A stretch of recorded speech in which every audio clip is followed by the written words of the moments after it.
ॐ लां धरती माताभ्यां नमो नमः। ॐ धर्माय नमः। ॐ ज्ञानाय नमः। ॐ वैराग्याय नमः। ॐ ईश्वराय नमः। गजाननं भूतगणादिसेवितं कपित्थजम्बुफलचारुभक्षणम् उमासुतं शोकविनाशकारिणम् नमामि विघ्नेश्वरं पादपङ्कजम्।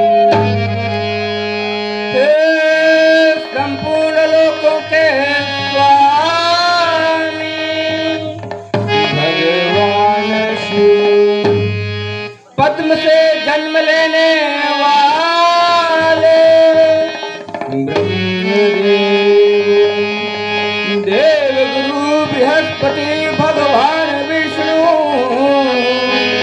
इंद्र तथा कार्तिकेय, सरस्वती लक्ष्मी सिद्धि में धामृति, चंद्र सूर्य मरुत लोकपाल, अश्विनी कुमार मित्र अग्नि, स्वरवर्ण रुद्रों काल कले मृत्युति, काल दंड विष्णु के सुदर्शन चक्र, नारायण गरुण वज्र विद्युत समुद्र गंधर्व अप्सराएं मुनि, भूत पिशाच यक्ष गुह्यक महासर्पगण, असुर नाट्य विघ्नो तथा अन्य दैत्यों, राक्षसों नाट्य कुमारियों महाग्रामणी तथा अपने अपने स्थानों पर स्थित राज ऋषि गण, हे भगवान, आज की प्रस्तुति में आप हमारी रक्षा करें, रक्षा करें, रक्षा करें। अपने अनुचरों सहित हमारी सहायता करें, सहायता करें, सहायता करें।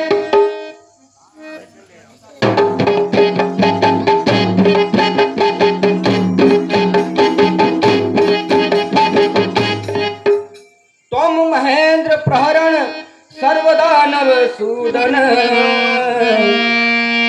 निर्मित सर्वदेशैव सर्वविघ्न निर्वहणः, निरपयस्य विजयं देहि पुनश्च पराजयम्, गो ब्राह्मण शिवश्चैव नाट्यस्तु च विवर्धनम्।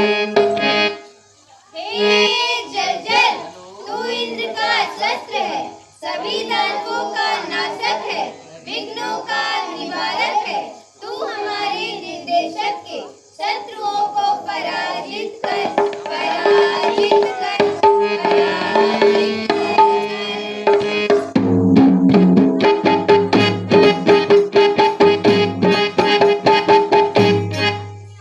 ॐ माङ्गलिकं भुवनं यस्य वाचिकं सर्ववाङ्मयम्, आहार्यं चन्द्रतारादि तं नमः सात्विकं शिवम्।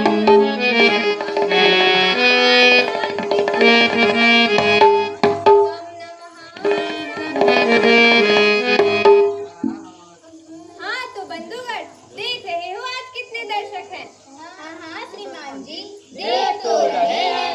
सिर्फ देखने से काम नहीं चलेगा। कितने प्यारे प्यारे दर्शकों को देखकर हृदय के भीतर से आवाज आती है कि आज कोई ऐसी नाट्य प्रस्तुति दी जाए जिसे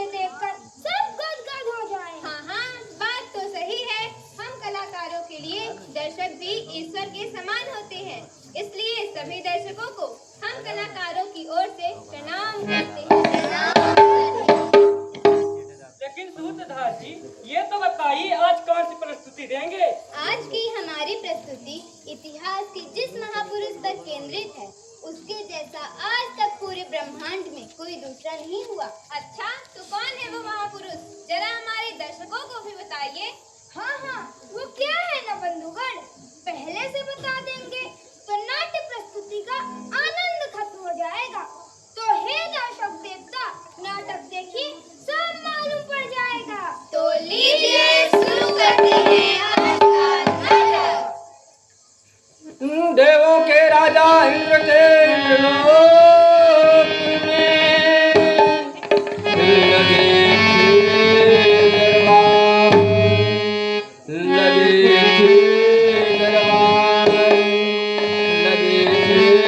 दरबार, बैठे थे सब देवमान, ज्ञानी जन और ऋषिगण हो रहे थे शोभायमान,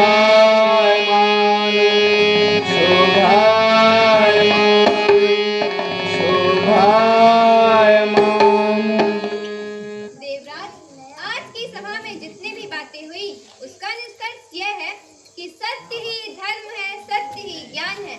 सदैव विजय सत्य की ही होती है। सत्यमेव जयते। अश्वमेध यज्ञ से भी बड़ा पुण्य का कार्य है। सदैव सत्य बोलना, सत्य से ही पृथ्वी में धारण करने की क्षमता है। ईश्वर भी उसी के हृदय में निवास करते हैं, जिसके हृदय में सदैव सत्य का निवास होता है। इसीलिए कहा भी गया है, सांच बराबर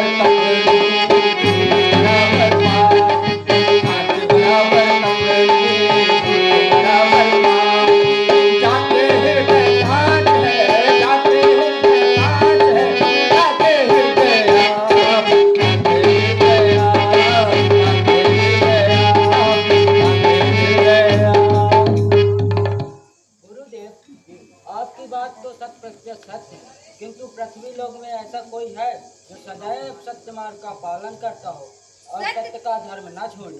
सत्य धर्म का पालन कोई हंसी खेल नहीं है देवराज। मेरी दृष्टि में तो ऐसा कोई सत्यवादी पूरे धरती लोक में नहीं है। विश्वामित्र, प्रयत्न करने से पहले निर्णय लेना उचित नहीं है। कम से कम आपको खोजने का प्रयत्न तो करना चाहिए, किंतु कोई बात नहीं। देवराज इंद्र, आपके इस प्रश्न का उत्तर है मेरा शिष्य, जो सदैव सत्य बोलता है, परम दानवीर है। उसके सत्यवादिता की यश कीर्ति चाहूं और गुंजायमान है। अच्छा, तो कौन है वो? हमें भी तो उसकी जानकारी हो। वो मेरा शिष्य है। उसके नाम का गुणगान धरती लोक के जनमानस में रखते हैं। जरा एक बार दृष्टि लोक में दृष्टि तो डालो। राजा हरिश्चंद्र है सत्यवादी,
लेकिन समय बदलता है। बड़े से बड़ा सत्यवादी भी सत्य धर्म का पालन नहीं कर पाता। विश्वामित्र, पांचों उंगलियां बराबर नहीं होती। हरिश्चंद्र सबसे अलग है। वो किसी भी परिस्थिति में अपना वचन नहीं तोड़ सकता, ना ही सत्य धर्म का मार्ग छोड़ सकता। वशिष्ठ, अपने शिष्य की इतनी भी झूठी प्रशंसा ना करो। तुम्हारे हरिश्चंद्र को सत्य के मार्ग से मैं डिगाऊंगा। एक बार नहीं, बार बार झूठ बुलवाऊंगा। और हाँ, यदि ऋषि वशिष्ठ हार गए तो स्वयं को ब्राह्मण कहना छोड़ देंगे। मुझे स्वीकार है। और विश्वामित्र एक तो कभी हारेगा नहीं, किंतु यदि कभी हारा तो स्वयं अपने तपोबल से हरिश्चंद्र को स्वर्ग दिलाऊंगा। अपनी तमाम शक्तियां और सिद्धियां हरिश्चंद्र को दूंगा, और यहाँ तक कि स्वर्ग में इंद्र का इंद्रासन भी दिलाऊंगा। ये मेरा वचन है। डोलुआ सिंदूर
हरिश्चंद्र के दरबार में, राजा हरिश्चंद्र के दरबार में बजेगी जब ढोलक की थाप,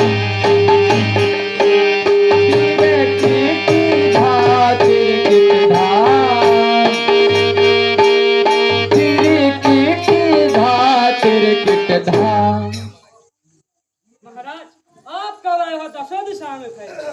महाराज, कोई ऋषि पधारे। अरे तो उन्हें बाहर रोक कर क्यों रखा? शीघ्र ही चलो मेरे साथ। ऋषिवर, आइए ऋषिवर, आइए। आसन ग्रहण कीजिए ऋषिवर। कैसे पधारना हुआ ऋषिवर? एक विशेष उद्देश्य की पूर्ति की अभिलाषा लेकर आया हूँ राजन। आपकी अभिलाषा अवश्य पूर्ण होगी। आप तो बस आदेश कीजिए। उद्देश्य बड़ा है राजन। संकल्प लो कि हमारे उद्देश्य की पूर्ति होगी। मैं संकल्प लेता हूँ ऋषिवर कि आपके आदेश का तन मन धन से पालन करूंगा। धर्मस्य मूलः अर्थम, धर्म का मूल अर्थ है राजन। धार्मिक अनुष्ठान एवं यज्ञ हेतु हमें 1 लाख स्वर्ण मुद्राओं की आवश्यकता है। दे सकोगे? ऋषिवर, चांदी की थालों में स्वर्ण मुद्राएं यहीं मंगवाऊं या फिर आपके आश्रम में भिजवा दूं? आवश्यकता होने पर मैं मंगवा लूंगा राजन। अभी उन्हें अपने महल में ही रखो।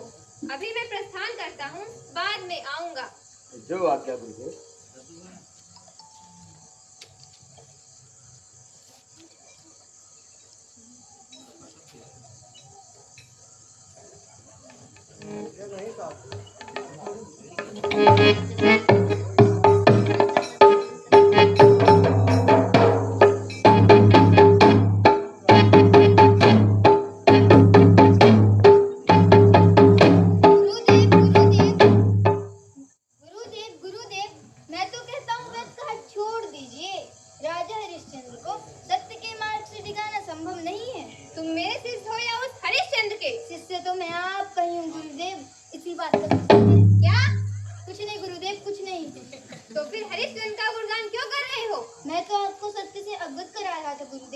कोई आवश्यकता नहीं है। हरिश्चंद्र की सत्यवायता मैं भंग करके ही रहूंगा, चाहे उसके लिए मुझे कुछ भी करना पड़े। जो आज्ञा।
धावा धावा रे भागा हो तुम्हारा गुस्सा खेलने में कितना बड़ा तुम्हारा हा भाई दौड़ा दौड़ा रे चला मारा जा चला तुम मार दे कैसा पकड़ी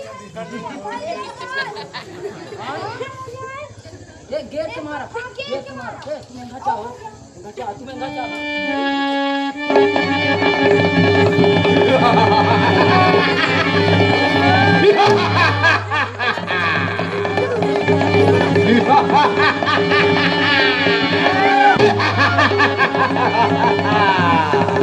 मुझे मारना इतना आसान नहीं है।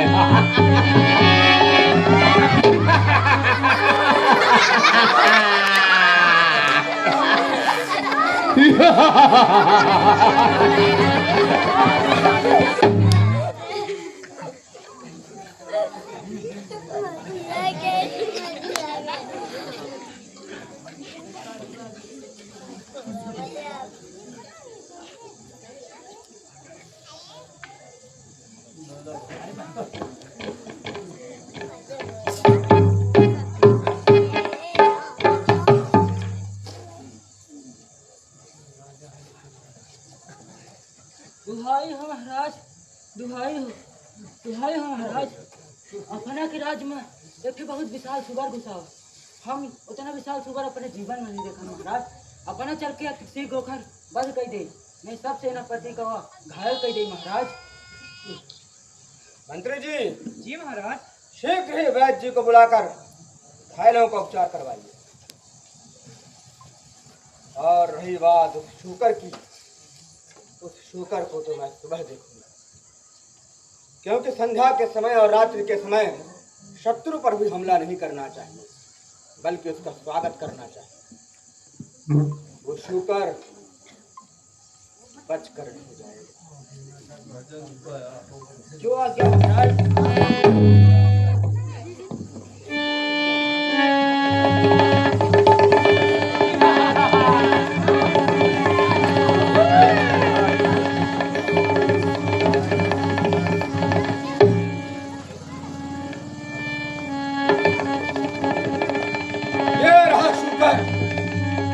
मान रहे ये बचकर जाने ना पाए।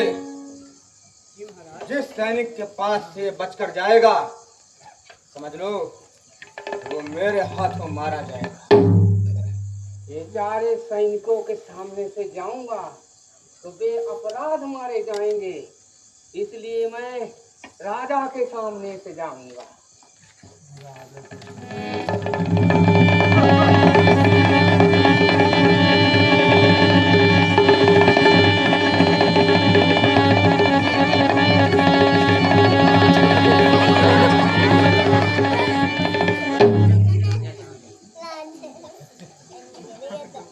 वो रहा शुकर। महाराज को आगू से अवसर हो गए। लगता है बहुत दूर निकल गए। चलो हरिश्चंद्र आ रहा है, अब कुछ माया रचनी होगी।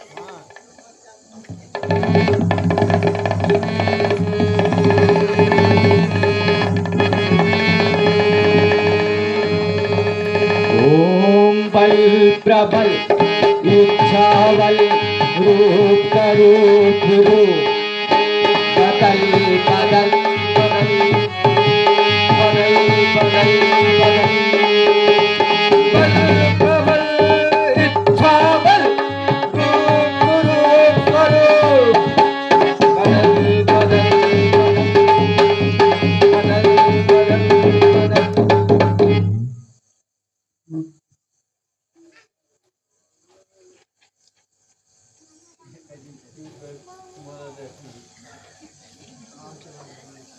बाबा, बाबा, क्या आपने एक शूकर को जाते हुए देखा है? कौन हो बेटा तुम? मैं अयोध्या का राजा हरिश्चंद्र हूँ। हरिश्चंद्र? नहीं, तुम हरिश्चंद्र नहीं हो सकते। आप ऐसा क्यों कर रहे हैं बाबा? कहाँ वो राजा हरिश्चंद्र जिसकी यशकीर पूरे आर्यावर्त में विस्तारित हो? वो भला एक शूकर के पीछे क्यों घूमेगा? वो तो अपनी प्रजा की भलाई का विचार करेगा। और कहाँ तुम एक शूकर का शिकार करने जा रहे हो? क्या शूकर के मांस का भक्षण करोगे? बात यह है बाबा कि उस शूकर ने मेरे बाग बगीचे उजाड़ दिए हैं, इसीलिए मैं उसका पीछा कर रहा था। अरे तो कौन सा उसके पास खेत खलिहान है? वो तो बेचारा जानवर है, जहाँ भोजन पाएगा वहीं खाएगा। तो मेरी बात मानो और उसका पीछा छोड़ अपना राजपाट संभालो। जो आज्ञा बाबा।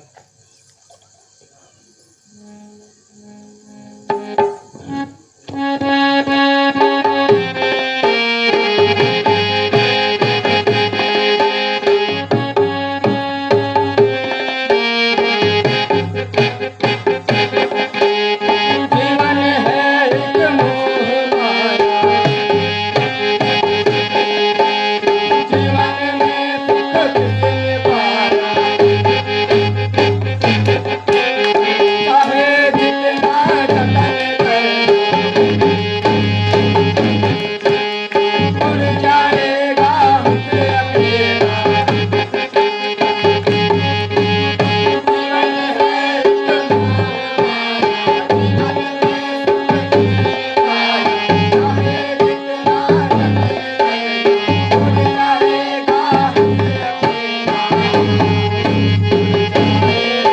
नहीं है मेरी करूँगा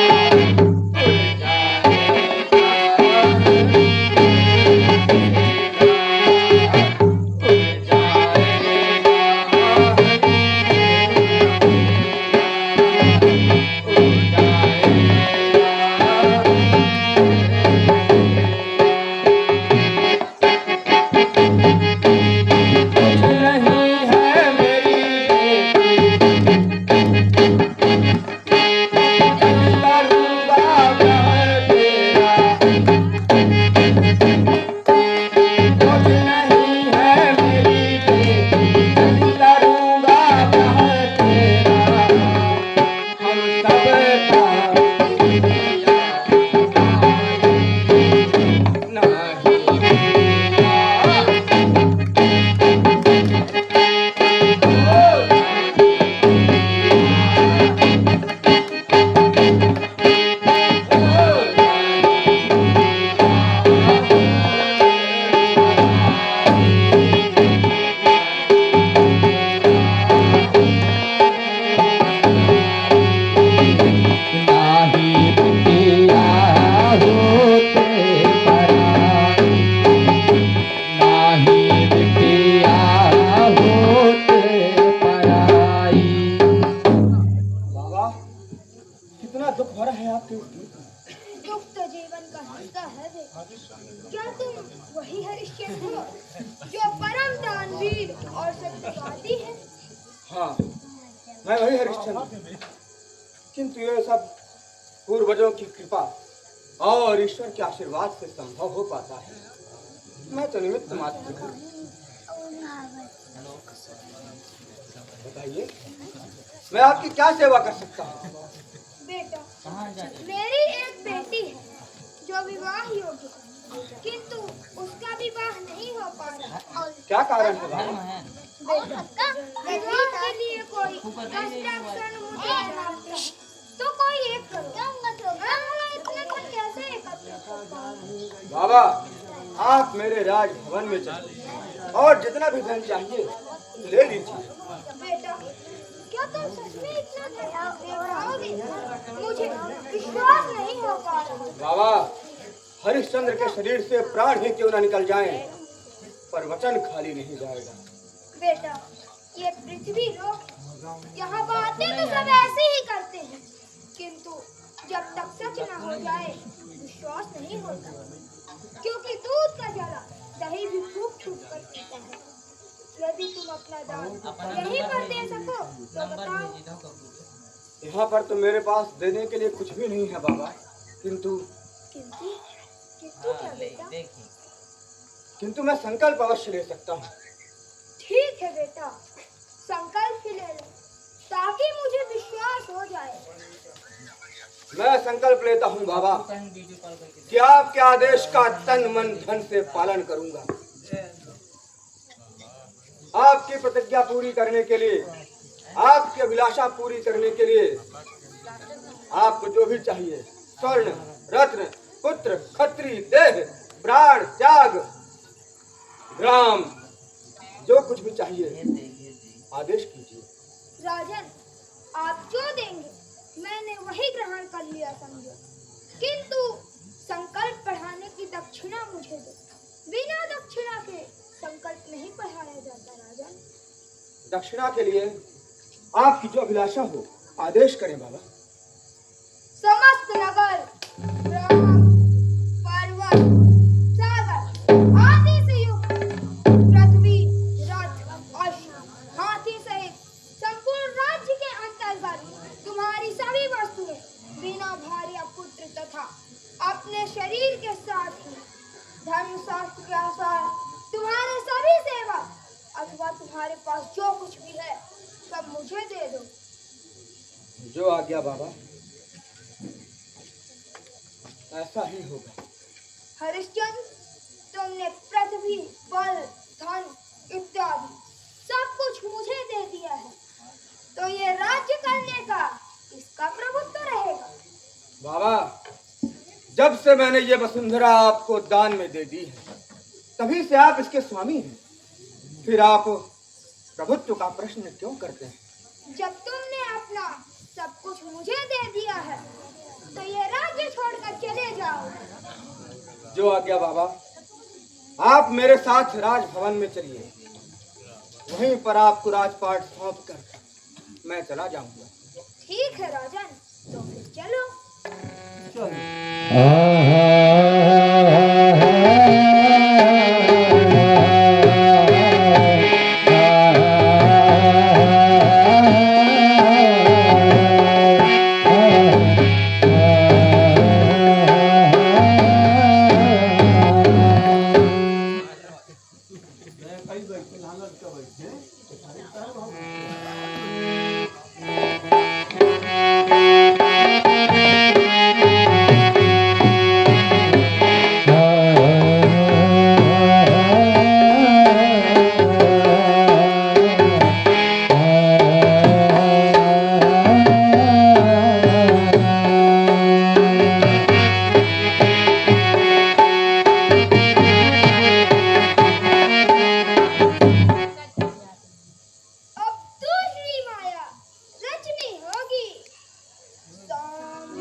दंड भेद छल कपट प्रपंच काम दाम दंड भेद छल कपट प्रपंच काम दाम दंड भेद छल कपट प्रपंच काम दाम दंड भेद छल कपट प्रपंच काम दाम दंड भेद छल कपट प्रपंच छल कपट प्रपंच काम दाम दंड भेद छल कपट प्रपंच छल कपट प्रपंच छल कपट प्रपंच। हरिश्चंद्र, ये राजमहल के बहुमूल्य वस्त्र और आभूषण पहनकर कहाँ चल दिए? इन वस्त्रों को त्याग कर वृक्षों की छाल पहनो। जो आज्ञा बाबा।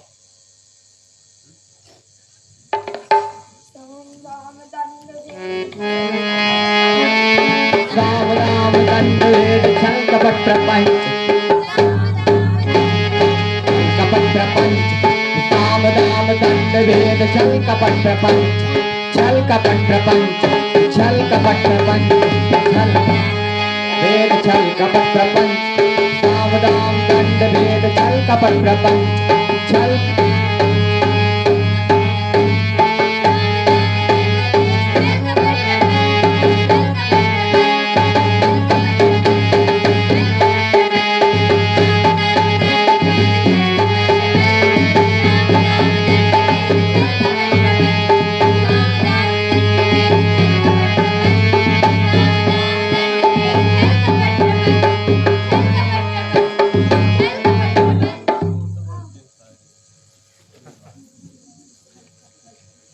हरिश्चंद्र,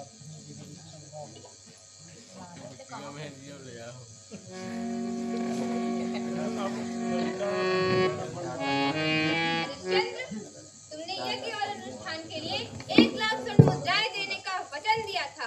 मैं वही लेने आया हूँ। हे ब्राह्मण देव, मैंने अपना संपूर्ण राज्य निष्कटक रूप से दान में दे दिया है।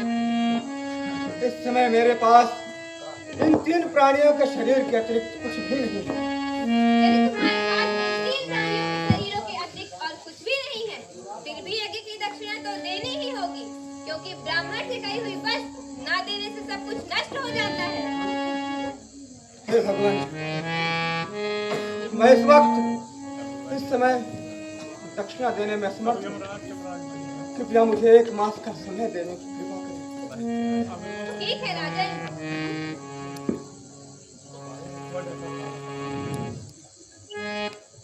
छोड़ चले हैं राजा हरि से चंद्र, छोड़े चले हैं राजा हरि से चंद्र, अपनी प्रजा को छोड़े चले हैं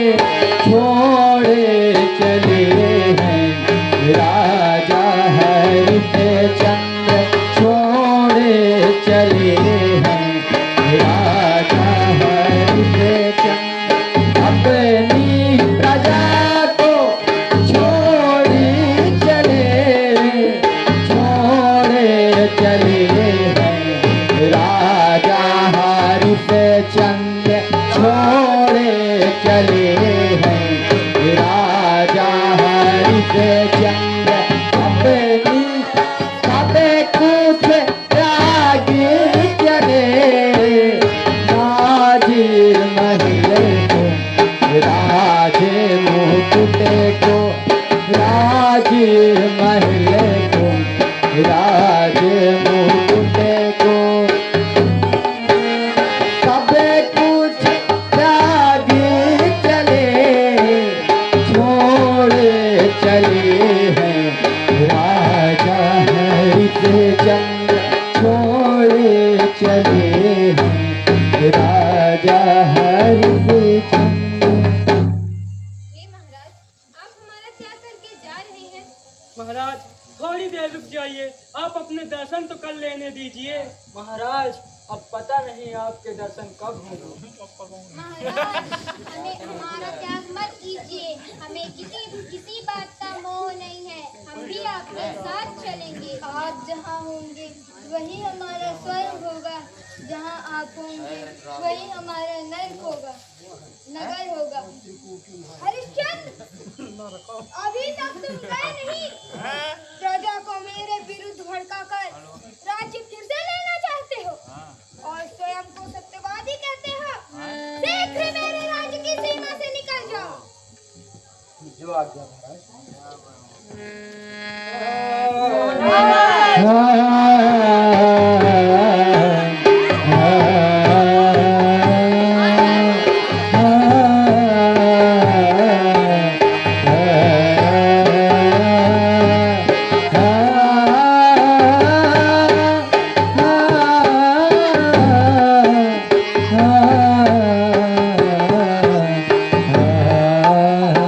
साधु के भेष में ये मनुष्य कितना दुष्ट है।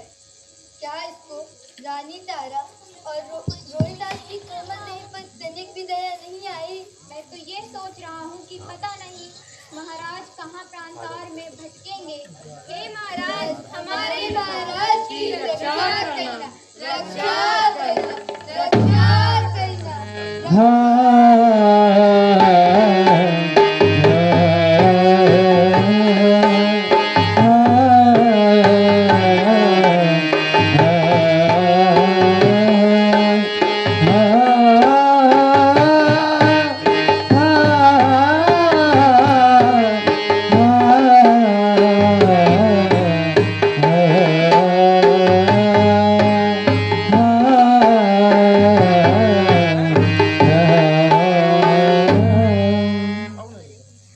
अपने पत्नी और पुत्र को इस अवस्था में देखकर हरिश्चंद्र के आंखों में आंसू आ गए।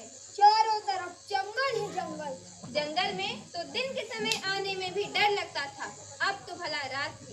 ऐसी अवस्था में हरिश्चंद्र के पास अपनी तलवार ही नहीं, सब कुछ भगवान भरोसे था, सब कुछ भगवान भरोसे, सब कुछ भगवान भरोसे।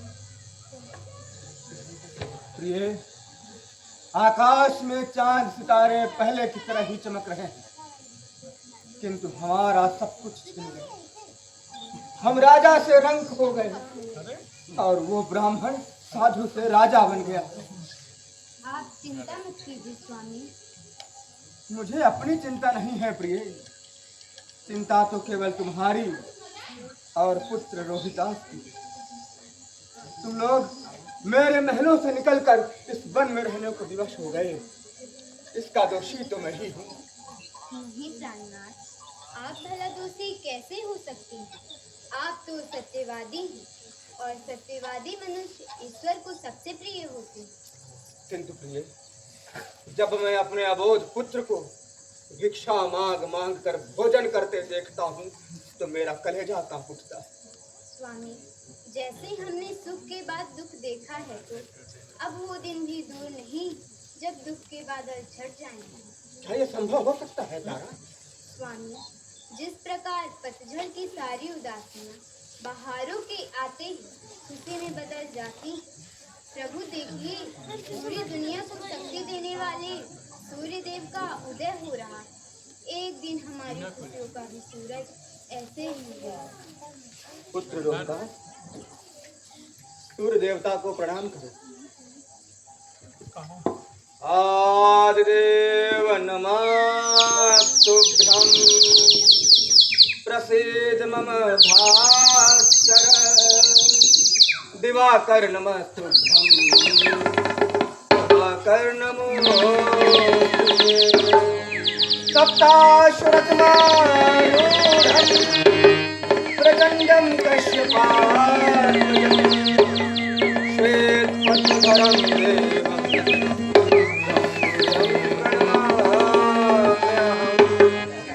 लोहितं रत्नारूढं सर्वलोकविभावनं, नमस्तुभ्यं नमस्तुभ्यं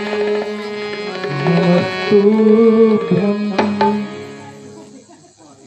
हे प्रभु, तुम्हारी माया कितनी विचित्र है, तुम्हारी रचना अभूतपूर्व है। हे सूर्यदेव, आप पूरी सृष्टि को प्रकाशित करते हैं, आप कभी नहीं बदलते, किंतु आपके बनाए मनुष्य शीघ्र ही बदल जाते हैं। जिन साधुओं को कभी लोभ मोह में नहीं देखा, आज वो लोभी हो गए। हरिश्चंद्र, तुमने 1 माह का समय मांगा था, आज वो समय पूरा हो गया। ब्राह्मण देवता, 1 मास का समय आज संध्या तक पूरा होगा। कृपया संध्या तक का समय और देने की कृपा करें। 1 माह का समय बीत गया और अभी तक तुम कुछ भी धन एकत्रित नहीं कर पाए। आज संध्या तक कैसे दे पाओगे? मैं नहीं, मेरे प्रभु देंगे। कौन प्रभु? बुलाओ अपने प्रभु को। उन्हें बुलाना नहीं पड़ता, भक्तों का दुख देख वो स्वयं ही दौड़े चले आते हैं। ठीक है, आज सूर्यास्त होते ही मैं दक्षिणा लेने पहुंच जाऊंगा। हे भगवान, ये कैसी विडंबना है? दक्षिणा मैं कहाँ से चुकाऊं? मैं इस वक्त पूर्णतः निर्धन हूँ और धन वाले प्रभु कठोर। क्या दक्षिणा न दे पाने के कारण मुझे अपने कुल की गरिमा खोनी पड़ेगी। यदि मैं वचन पूरा किए बिना प्राण भी त्याग दूं तो अगले जन्म में नाली का कीड़ा बनूंगा। हे प्रभु, कोई तो मार्ग दिखाओ, कोई तो मार्ग दिखाओ प्रभु। हे स्वामी, आप धैर्य रखें, भोलेनाथ हमें यहाँ तक ले आएंगे, आगे का मार्ग भी अवश्य दिखाएंगे। हाँ, एक मार्ग है स्वामी, किंतु रानी तारा, शोक ना करो और पूरी बात कहो। स्वामी, वंश वृद्धि हेतु हमें एक संतान प्राप्त हो चुकी है। घरों के रखाव हेतु अनेक पुरुषों को दासी की आवश्यकता होगी। तो स्वामी, आप मुझे किसी पुरुष को बेचकर जिसे का ऋण चुका दीजिए। ये क्या कह दिया तुमने तारा? ये सब मेरे ही कर्मों का फल है, जो पत्नी और पुत्र को भी भोगना पड़ रहा है। हे नागरिकों, भद्रजनों, आप जानते हैं मैं कौन हूँ? मैं एक पापी हूँ, अत्याचारी हूँ। मैं मनुष्य नहीं हूँ, राक्षस हूँ, राक्षस। बल्कि उससे भी अधिक निर्दयी, क्योंकि अपनी प्राण प्यारी पत्नी को बेचने के लिए तैयार होने मेरे प्राण नहीं। प्राणों से प्यारी मेरी पत्नी को खरीदना चाहो तो खरीद लो। बेच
अभी तक कोई नहीं आया।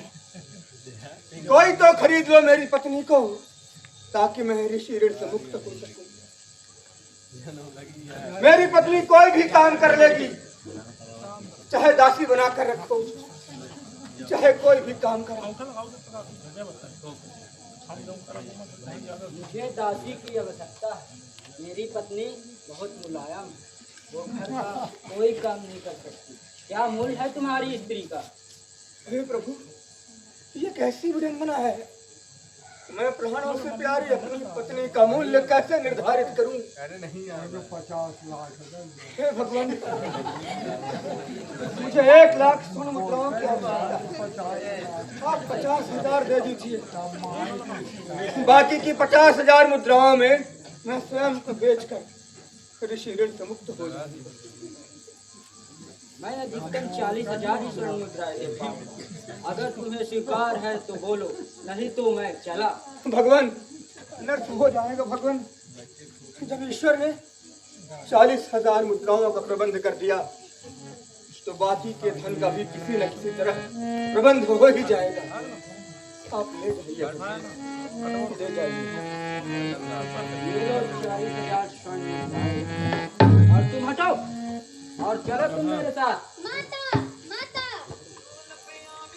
हे यार, मुझे थोड़ी देर के लिए अपने पुत्र से प्रेम करने दीजिए। पता नहीं फिर कब देख सकूंगी।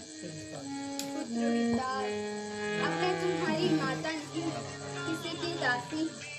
अब मत छूना मुझे पुत्र, अब मत छूना। चलो। माता मेरी,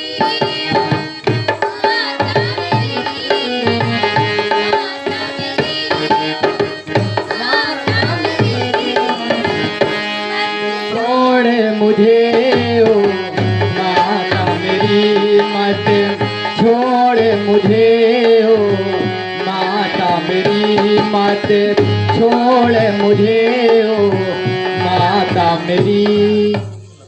हे स्वामी, कृपा करके इस बालक को भी मेरे साथ रहने दीजिए, क्योंकि भले ही मैं बिक चुकी हूँ, किंतु इस बालक के बिना मुझसे काम नहीं किया जाएगा।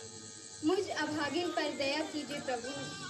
जिस प्रकार दूध देने वाली गाय को बछड़ी के संग हिलाया जाता है, उसी प्रकार इस बालक को भी मेरे संग रहने दीजिए स्वामी। ठीक है। ये लो 10,000 स्वर्ण मुद्राएं और ये बालक भी मेरे साथ जाएगा और तुम दोनों मेरे साथ चलो। पुत्र रोहिदास, रानी तारा, रोहितास ओ रानी तारा, रोहितास ओ रानी तारा, तुम बिन होगा कैसे गुजारा। रोहितास को पुकारा, रोते हुए रोहितास को पुकारा, कैसे जिएगा ये पिता श्री तुम्हारा पुत्र रोहितास।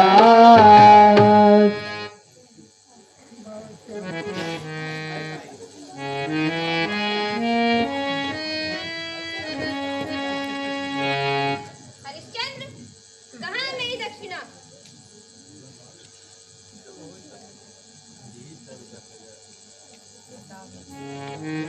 ये दक्षिणा तो अधूरी है। हे भगवान, मैंने अपनी पत्नी और पुत्र को बेच दिया। जो भी धनराशि एकत्रित हुई तो आपको समर्पित कर रहा हूँ। शीघ्र ही बाकी की धनराशि का भी प्रबंध हो जाएगा। अभी दिन का सिर्फ 14 भाग शेष है। उसके बाद मैं तुम्हारी कोई बात नहीं सुनूंगा।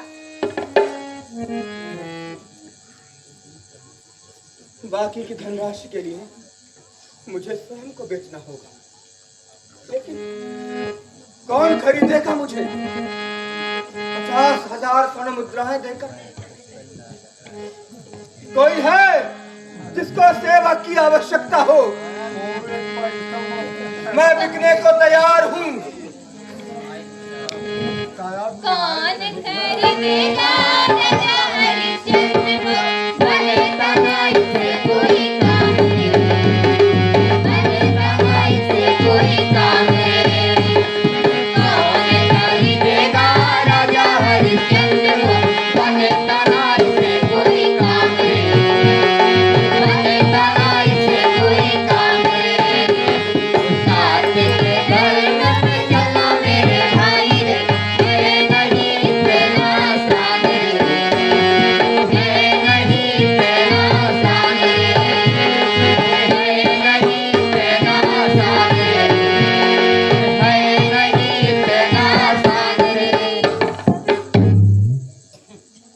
हे प्रभु, अरे इसको कौन खरीदेगा?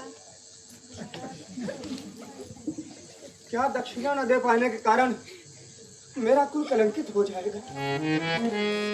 कोई है जिसको सेवा की आवश्यकता हो? कोई तो खरीद लो मुझे, कोई तो खरीद लो,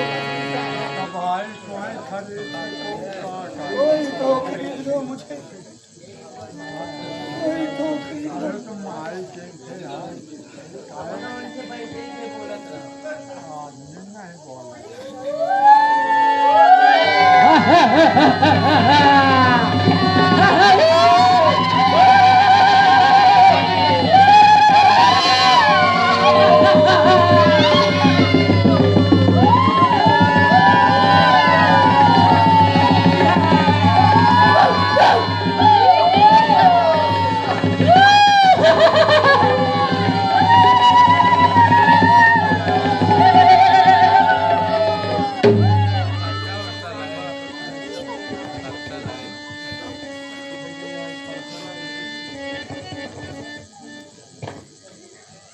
हाँ, मैं तुम्हें खरीदना चाहता हूँ। तुम अपना मूल्य बताओ।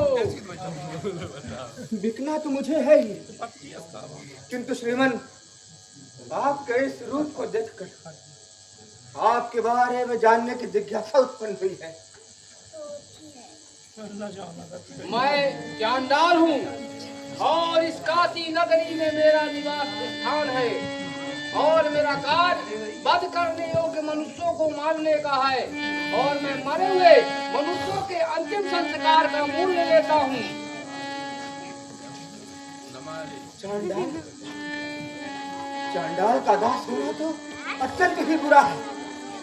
कहाँ मैं सूर्यवंशी और कहाँ चांडाल के कर्म। नहीं, नहीं, चांडाल का दास होना उचित नहीं।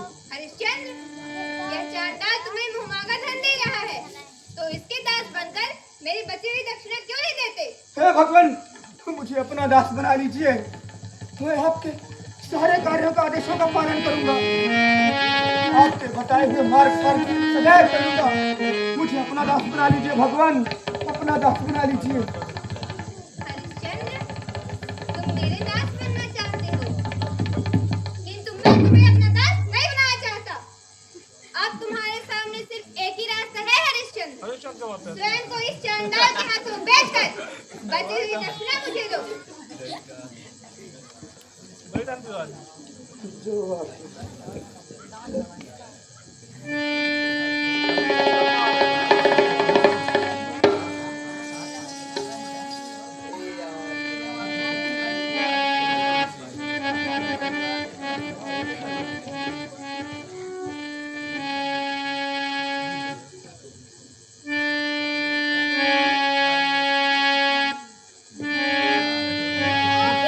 बनवार कर हरिश्चंद्र चांडाल के हाथों बिक गए।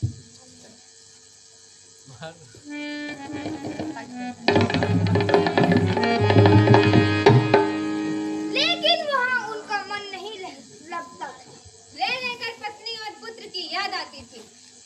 एक पतिव्रता स्त्री अपने प्राण दे देगी, किंतु परपुरुष के साथ कभी नहीं जाएगी। लेकिन रानी तारा ने अपने पति का सत्य धर्म बचाने के लिए वो त्याग भी किया। रोहितास जैसा पुत्र जो कहता था, पिताश्री, रोहितास, पिताश्री, रोहितास, पिताश्री, रोहितास, पिताश्री। रोहितास, रोहितास, पुत्र रोहितास, रोहितास।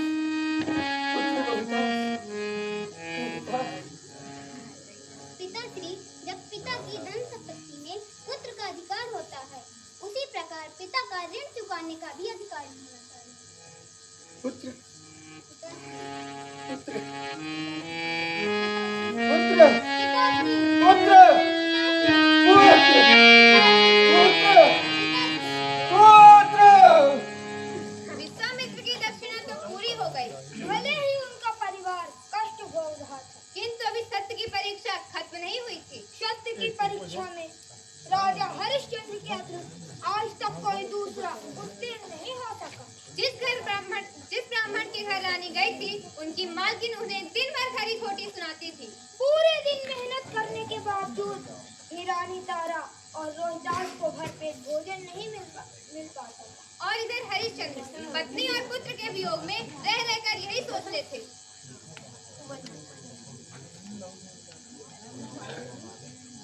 मेरी पत्नी सोचती होगी कि एक दिन मैं बहुत सारा धन एकत्रित कर अपनी पत्नी को उस ब्राह्मण के दासत्व से मुक्त करा लूंगा, किंतु उसे क्या पता मैं स्वयं यहाँ चांडाल के दासत्व रूपी पाप की दशा में गिर गया हूँ।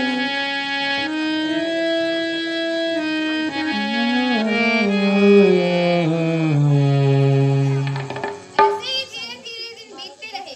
एक दिन चांडाल ने हरिश्चंद्र से कहा,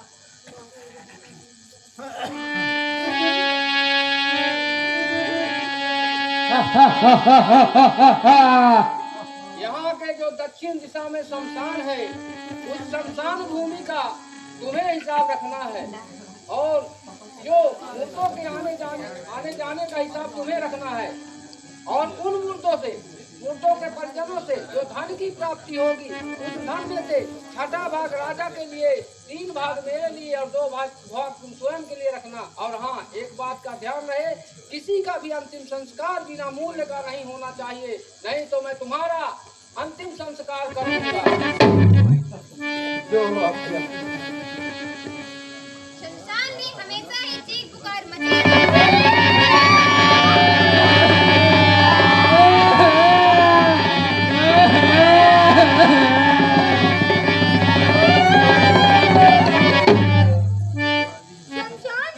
शमशान घाट एक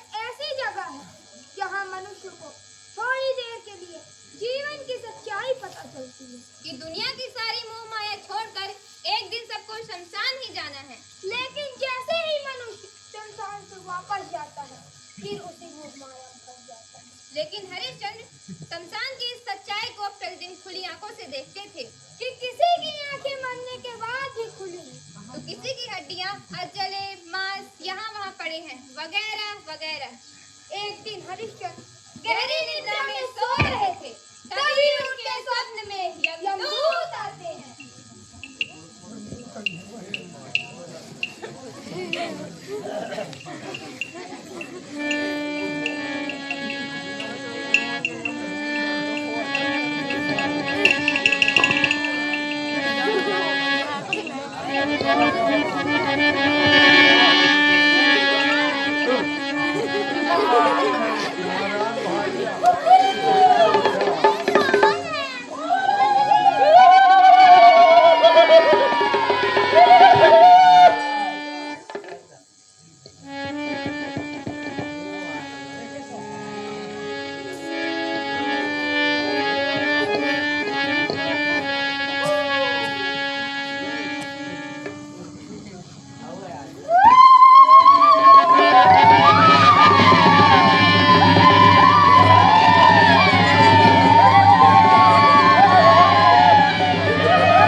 मुझे यहाँ क्यों लाया गया है?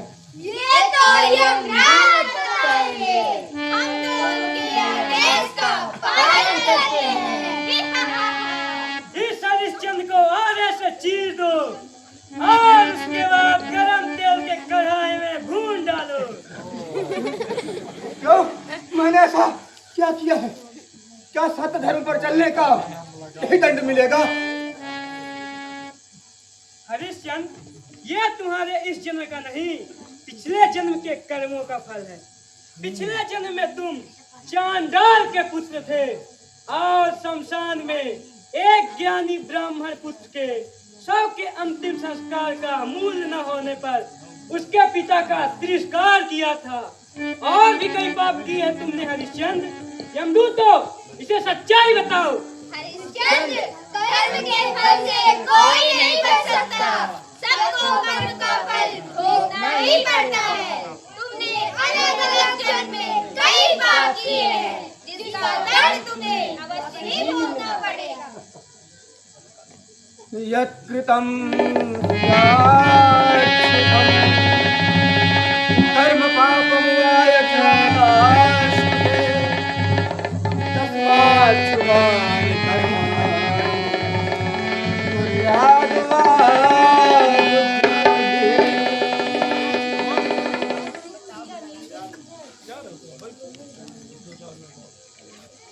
मनुष्य जो भी कर्म करता है उसका दंड उसे भोगना ही पड़ता है।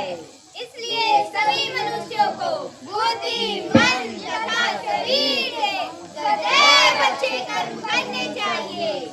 यत्कृतं साक्षुभं कर्म पापं वा यथाश्नुते तस्मात् शुभानि कर्माणि कुर्यात् वा बुद्धिर्भुः। आपको आपके कर्म दंड देकर ही रहेंगे, ये परम सत्य है। आप चाहे कितना भी पूजा पाठ करें, कितने हवन कीर्तन करें, लेकिन आपको कर्म दंड मिलकर ही रहेगा। स्वयं भगवान को भी अपने कर्मों का फल मिलता है। आप तो साधारण मनुष्य हैं। दशरथ को पुत्र वियोग, श्री राम को वनवास और रावण की राक्षसों में गिनती, इस तरह के अनेक उदाहरण कर्मों का ही फल है। अश्वमेव भोक्तव्यं कर्म कृतं शुभाशुभं तस्मात् शुभानि कर्माणि फलते तादृशं फलं यो यद्वपति बीजं लभते तादृशं फलम्।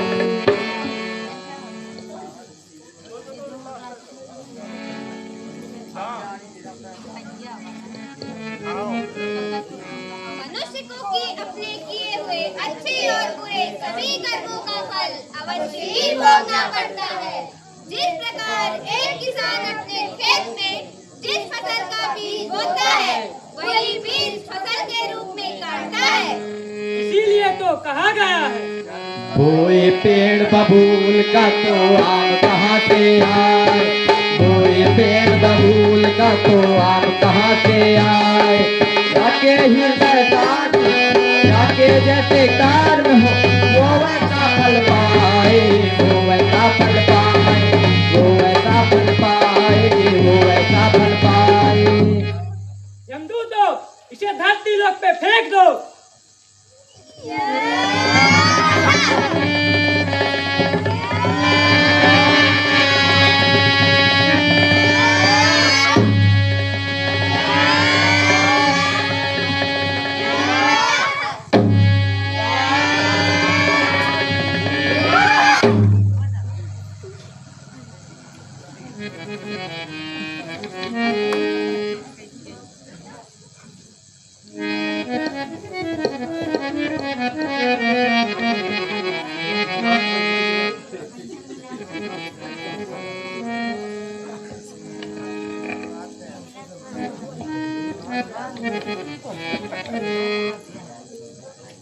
अरे ओ कमीनी, कहाँ मर गई? घर का काम काज कौन करेगा? तेरा बाप? नहीं माता जी, ऐसा मत बोलिए। मैं दिन रात आपकी सेवा करती हूँ और बदले में मुझे रूखी सूखी बासी रोटियाँ मिलती हैं खाने को। तो क्या 56 भोग मिलेंगे तुझे? मालकिन से जुगाड़ लड़ाने में शर्म नहीं आती? मैंने कुछ गलत तो नहीं कहा माता जी। बहुत जुगाड़ चलने लगा है तेरा। मेरे घर आने तक घर का सारा काम कर लेना। और हाँ, तेरा लड़का कहाँ है नालायक कहीं का, उसे बुला।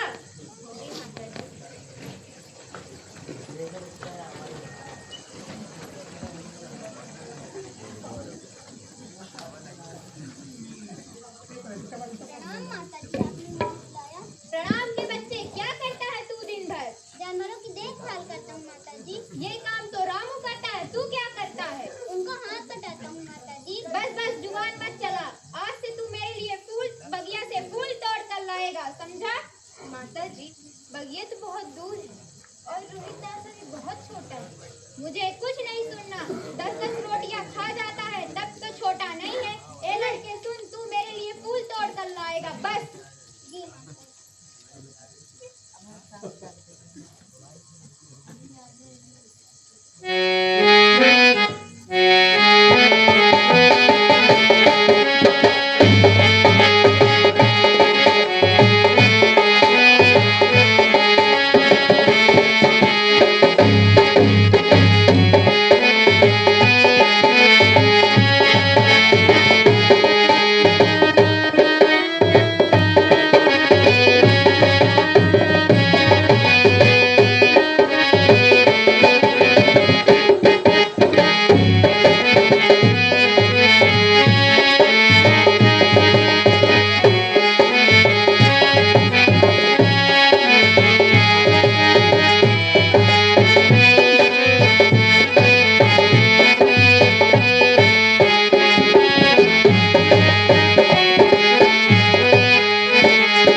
दोपहर होने चली और रोहिता अभी तक नहीं आया।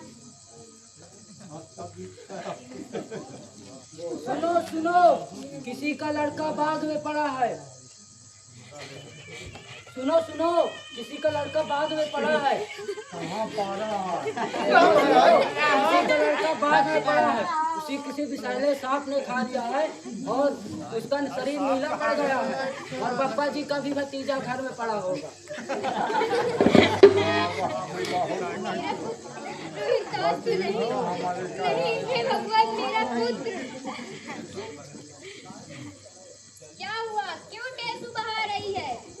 माता जी, मेरे पुत्र रोहितास को किसी विषैले सांप ने डस लिया है, वो मृत पड़ा है। बहाना बनाकर भागना चाहती है, अच्छा षड्यंत्र रचा है। नहीं माता जी, मुझे अपने पुत्र की सौगंध, मैं सच कह रही हूँ। अच्छा ठीक है, लेकिन पहले घर का काम कर, उसके बाद जाना, समझी? बेचारी तारा क्या करती, उसका मन दहाड़ मार मार कर रोने का कर रहा था, पर बेचारी मजबूर थी। रोहितास को लेकर रात में ही रानी तारा शमशान पहुंची।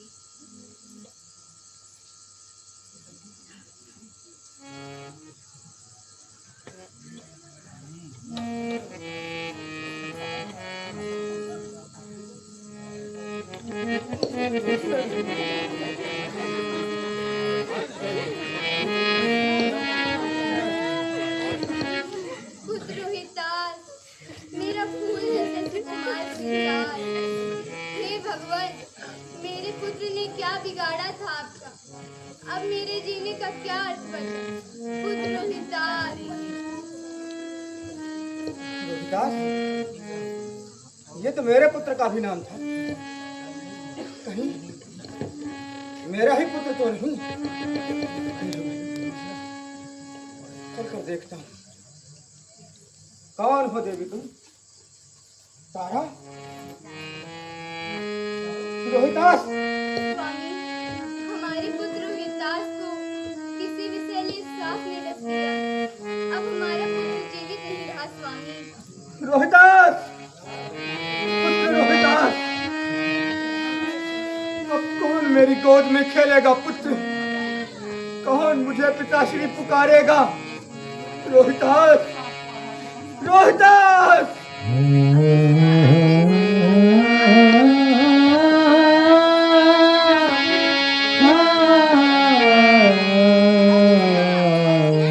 करना होगा। रानी तारा, न ही अब तुम मेरी पत्नी रही और न ही मैं राजा हरिश्चंद्र। मैं इस समय चांडाल का दास हूं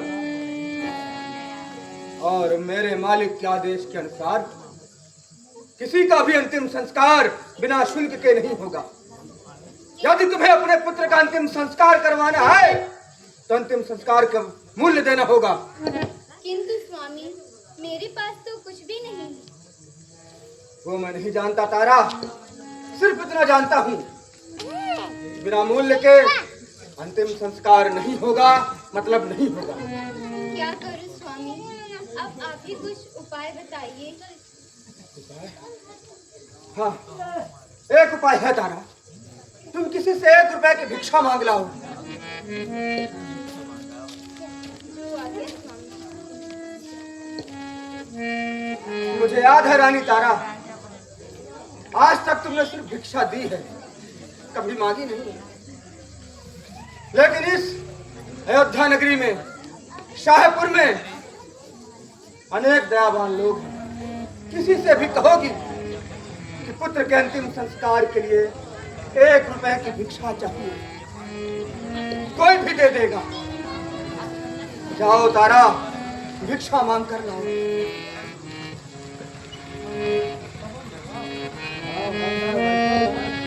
बेचारी तारा क्या करे? वो 1 रुपए की भिक्षा मांगते हुए दर-दर भटकती रही, किंतु किसी ने भिक्षा ना दी। इसे ही समय का फेर कहते हैं। जो महलों में राज करती थी, वो आज गली-गली भटक रही है। जब तक रानी तारा उठती और मामले को समझती, चारों तरफ से आवाजें सुनाई देने लगी। अरे देखो देखो, इस प्रजा ने राजकुमार की हत्या कर दी, मारो मारो इसे। रानी तारा को अपराधी घोषित कर राजा के सामने पेश किया गया और राजा ने चांडाल को आदेश दिया कि हम तारा का वध करेंगे। और चांडाल ने हरिश्चंद्र से कहा,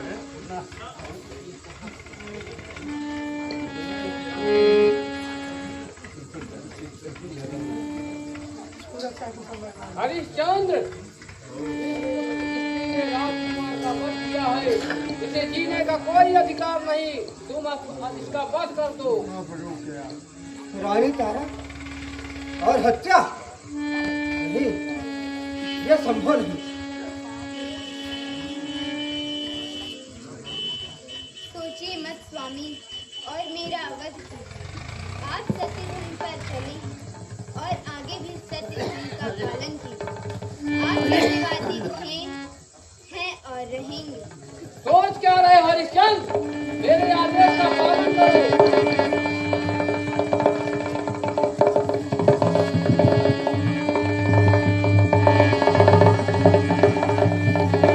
हरिश्चंद्र, तुम इसका वध करो।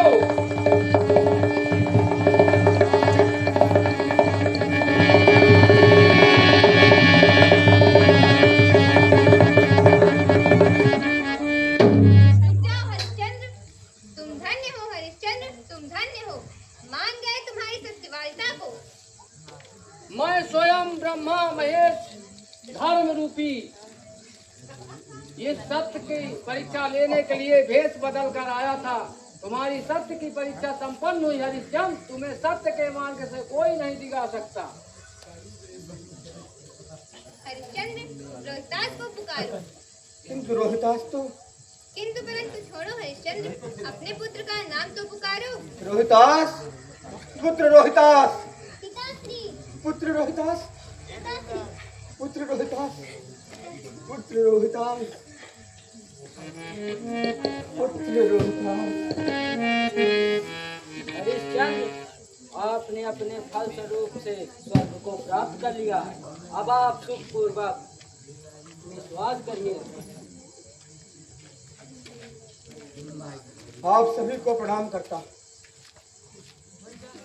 किंतु वो प्रजा जो मुझसे अत्यधिक प्रेम करती है, उस प्रजा को छोड़कर मैं स्वयं स्वर्ग में कैसे निवास कर सकता हूँ? प्रजा का त्याग गौ हत्या और ब्रह्म हत्या के समान होता है। इसलिए मैं अकेले स्वर्ग में निवास नहीं कर सकता। यदि मेरे साथ मेरी प्रजा को भी स्वर्ग मिले तो मुझे भी स्वर्ग स्वीकार होगा। लेकिन हरिश्चंद्र, उन सब ने अलग अलग कर्म किए हैं, सबको स्वर्ग देना संभव नहीं है। किंतु यदि मैंने जितने भी पुण्य के कार्य किए हों, उन सब के बदले यदि सिर्फ एक दिन के लिए भी सबको स्वर्ग मिल सके तो मुझे भी स्वर्ग स्वीकार होगा। धन्य हो हरिश्चंद्र, धन्य हो, ऐसा ही होगा। धन्य धन्य है चंद्र धन्य धन्य है हरिश्चंद्र, धन्य धन्य है हरिश्चंद्र, धन्य धन्य है हरिश्चंद्र। देवता भिकार है गुणगान तुम्हारा हरिश्चंद्र, देवता भिकार है गुणगान तुम्हारा हरिश्चंद्र।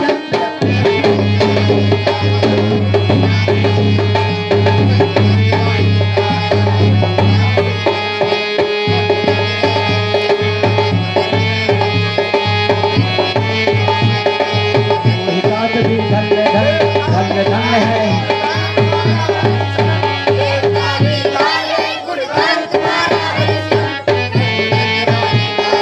रोहितास भी धन्य धन्य धन्य धन्य रानी तारा, रोहितास भी धन्य धन्य धन्य धन्य